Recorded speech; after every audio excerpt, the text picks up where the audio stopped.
we will talk about today the concept of reading, the concept of creating images in your mind, and how this breakdown or how this word in ancient Egypt is connected to the name Shem, the Hebrew name Shem. Now remember, if you have read biblical history, you will see that, and this has to do with the patriarchs, you will see that Ham was the father of Hamites and Shem was the father of the Shemites, right? But they were brothers from one stomach, all right? So let's look at the concept or the idea of reading. Now, let's examine up here the ancient Egyptian word that I'd say simo, semo, semi, depending on how you say it, which of course is represented by the consonantal block of SM, which means kind, a sort, a kind of image, or a kind of form. So semi, semo, semi is a kind of image or form, right? So in Kiswahili Bantu, of course, using again the same consonantal block of S and M, you will find that in Swahili simo, S-I-M-O means kind, short, kind, a sort, a shape, a size, a pattern, okay? Simo, even an image can be simo.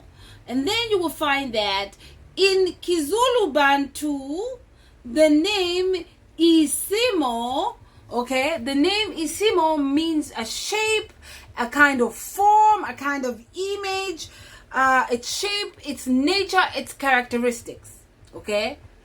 Now, when we move to the other consonantal block, that's not SM, we just covered SM, which means an image, a form, some kind of characteristics, nature, right? So then you have a different consonantal block, which is SMI, which I just call semi, okay? Semi, or soma, it depends on how you say it. So you have soma, semi, which means to report a narrative or a proclamation. You see that?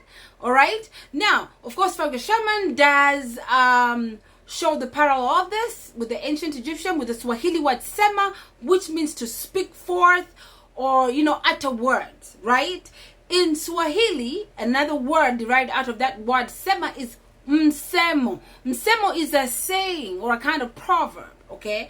Msemo is a saying, right? Of course, it's words that you utter and mutter, especially when you're trying to educate, okay, or teach somebody a lesson, in that regard, right? Now, in the Ekegusi language, using the same consonants as M, all right, the word semi means knowledge or wisdom, right? If you look at these two Bantu words, semi in Ekegusi, knowledge, wisdom.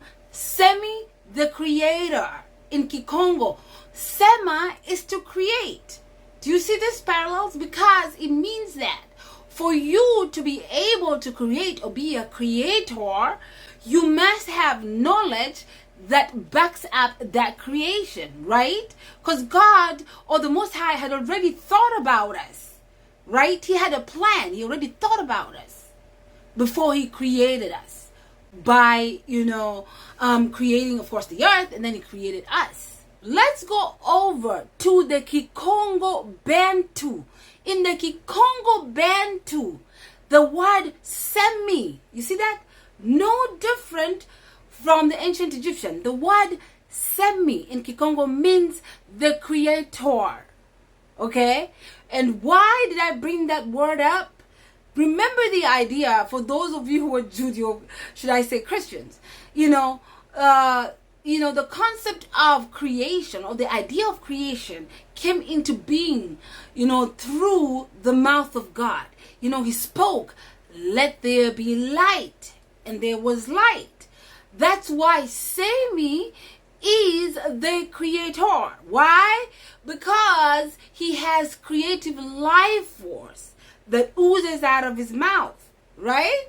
So Semi is creator. However, Sema with an A at the end in Kikongo, right? The word S-E-M-A, Sema. It means the concept of creation. Semi, the creator. You see that? Now, just like we covered the other continental block, SM and this one, right? Do you see the correlation? SM in ancient Egyptian had to do with the idea of an image, a kind of form. You will see in Swahili Kibantu, Simo is also a kind of, image, characteristic, a kind of form. And then from there, you have the concept of a creator, Semi in Kikongo. All right, Sema, creation.